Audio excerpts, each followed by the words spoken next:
Now, as we come here to verse 15, it's interesting. He says, beware of false prophets.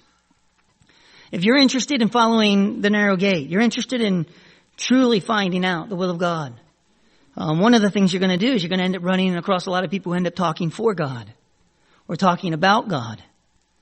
And in some ways, if you're not careful, it can be really distracting. It can be really problematic because what you'll end up hearing is you'll end up hearing different messages.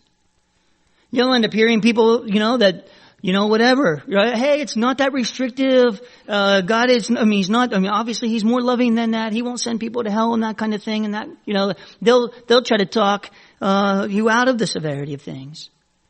They'll make it something that it ought not to be. Or other individuals who make it all about them. You have to come and be with us. You have to do it our way. You have to dress our way. You act our way. You talk our way. You read our versions of the Bible and these kinds of things. Like, it all has to be like this. And in those cases, they're both false prophets. Because neither of them are pointing to Jesus. The gate is Christ. The narrow way is Jesus. And that's not having a whole lot to do with us at all. And these false prophets, they are to be discerned.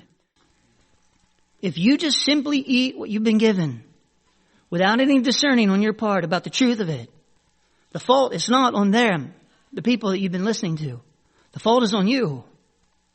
Beware of false prophets. Listen, take this seriously. Come back to the scriptures. Be a Berean, right? The Bereans were more noble because they looked into the things that Paul talked about. They evaluated it for themselves and they knew whether or not it was leading them to God or leading them away from God. One of the things you don't do for a false teacher is you don't listen to them too much. Because they can tell you anything. You don't evaluate them merely by their words. You can evaluate them by their message, but not just by their words. You evaluate them by their lifestyle. You evaluate them by their fruits. Do they actually live the things that Jesus preaches about here?